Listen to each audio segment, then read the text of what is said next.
kombëtar, kudo që jeni dhe po na ndiqni.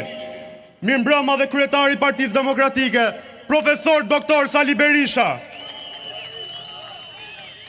Unë jam Lajert Vasili, ai që deri dje qëndronte para ju si gjimnazist, e sot qëndron si student europian. Prej 4 muaj që jetoj larg Shqipërisë, ku zhvillimet në vend i kam ndjekur vetëm nëpërmjet medias. Sapo dëgjova thirrjen e Partisë Demokratike për protestë kombëtare, kam prerë biletën e parë të avionit për të qenë mes jush, për t'ju bashkuar protestës kundër korrupsionit galopant dhe kësaj qeverisje të papërgjegjshme që kanë bërthyer prej fyti zhvillimin e vendit. Ngjarjet e fundit na kanë treguar dhe një herë në dritën e diellit ato që Partia Demokratike i ka denoncuar me vite. Çdo arrestim i zyrtarëve të lartë ka nisur nga një denoncim i Partisë Demokratike.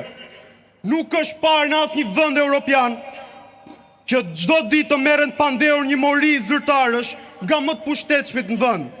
Vetëm në Afrikë, Azi Jugore ose në një ishull të harruar në Oqeanin Indian kemi dëgjuar për të tilla afera. Si mundet Shqipëria në zemër të Europës gjeografikisht dhe kandidate për Bashkimin Evropian politikisht të pretendoj se meriton antarësimin në familjen e vlerave europiane? Shqipëria, ajo që vazhdimisht renditet e fundit në testin ndërkombëtar të PISA-s, e fundit në indeksin e lirisë medias, e para në shkallën e emigrimit dhe e para në indekset ndërkombëtare të korrupsionit, ka patur një herë një kohë një ëndër shekullore për një Shqipëri europiane.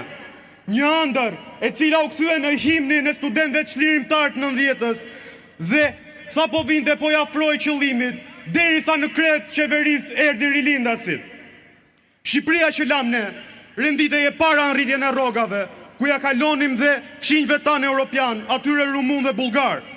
Në vitin 2013, megjithse qeverisja jonë nuk ishte perfekte, njerëzit kishin shpresë për të ndërtuar të ardhmen e tyre këtu, për të formuar familjen e tyre këtu, për të hapur një sipërmarrje ose për të hedhur një hap në jetën e tyre. Mbas 13 viteve qeverisje të rilindjes, sado e fort ka qenë propaganda, ne e shikojmë si e zeza mbi të bardhë ku jemi. Shkolla që mbyllen, administrata tejet e fryrë dhe politizuar. Në çdo zyrë që futemi, gjejmë 3 a 4 punonjës që jam i bindur që as ata vetë nuk e din për çfarë janë aty, përveç se të votojnë partinë shtet. Emigrimi masiv me largimin e 1 milion shqiptarëve, shpopullim masiv. Por si mundet një i ri të shikojë të ardhmen e tij këtu, kur ka një mungesë theksuar të meritokracisë, ku punët ndahen në administrat sipas devotshmërisë ndaj partisë, ku për të blerë një apartament është e pamundur për një të ri thjesht, e kur tregu botror ecën me hapa të shpejt, ndërkohë në Shqipëri gjen vetëm punë krau. Nga ndërtimi në hoteleri e rëndom si kamarier. Shqipëria mund të jetë vendi i vetëm në Europën në botë ku kamarierët kanë diploma universiteti e drejtorat janë pa shkollë. Me mira të rinj, të ndershëm, ekselent dhe të aftë, janë detyruar që kanë ikur drejt një bote tjetër, një bote demokratike, ku mundi se cilit është vlerësuar. Dhe ata nuk kontribojnë atë dhe, por në diasporë. Pikërisht ata do të ishin një kontribut shumë i vlefshëm, sepse kanë treguar që në tregun ndërkombëtar ja kanë dalë. Korrupsioni është kthyer në sistem dhe ka marrë formën piramidale, nga kreu i qeverisë deri tek nëpunësi më i thjeshtë. Dëgjojmë nga dhënat e prokurorisë speciale që flitet për afera me qindra miliona euro, të cilat janë përfituar nga zyrtar pa kryer asnjë punë. Po mirë më, menduam se Erion Velia ishte monstra e korrupsionit. Dhe me inceneratorin fantazëm që glabron miliona euro, po pas Erion Velia dolën dhe një band me drejtora, çuna të rinj, të cilët vjedhjen e kishin kthyer në biznes, ku afera e tyre prologaritet deri në 50 milion euro. Dhe mbas Veliajt na del dhe Akshi, një aferë mbi 700 milion euro në 13 vjet rilindje. Dhe po të flasim për Belinda Ballukun, nuk mund të rri pa mu kujtuar ajo Barsaleta e famshme, ku një ministër gjerman takohet me Belinda Ballukun. Shkon Lubia në vizitë zyrtare në Bavari dhe pyet ministrin, që kishte një vilnikaçe, ore, ti si e ke bërë të pasurit? Thot Gjermani se ka pasur stër gjyshin avokat dhe gjyshin avokat dhe vetë me punja ka dalë. Dhe i kthehet ministri gjerman Belindës dhe e pyet, po ti çfarë pasuri e ke?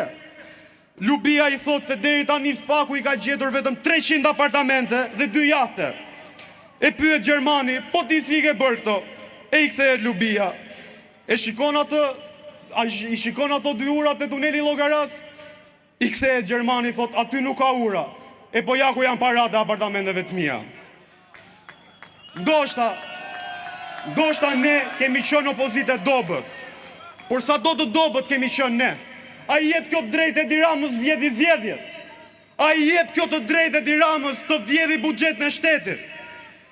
Ja ku del prap. Që këto vite jemi mbuluar nga propaganda e atyre. Por e vërteta vonon, por nuk harron. Ne kemi qenë dhe mbetemi në anën e durë të historisë. Ne jemi mishërimi në vizë studentëve të 90-s. Ne jemi patriot, pro familjes, pro liris individit.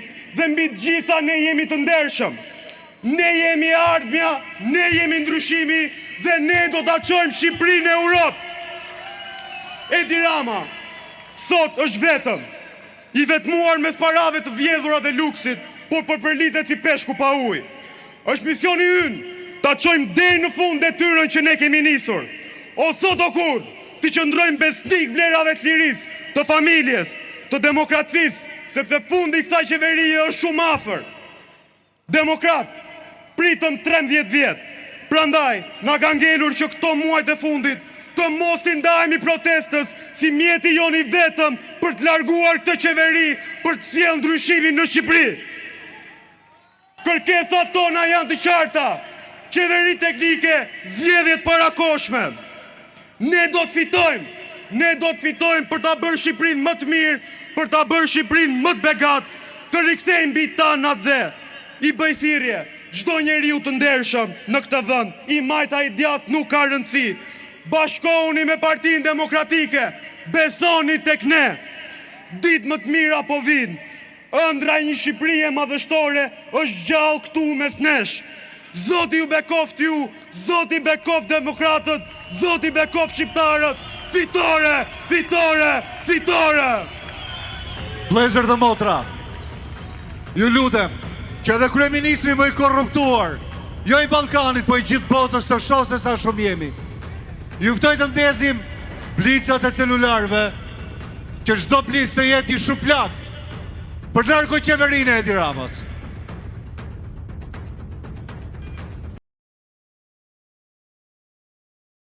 Sigur të ishim në Suedi, kapojnë, pushteti ka trajtuar kundërshtarin politik, si në Bielorusi.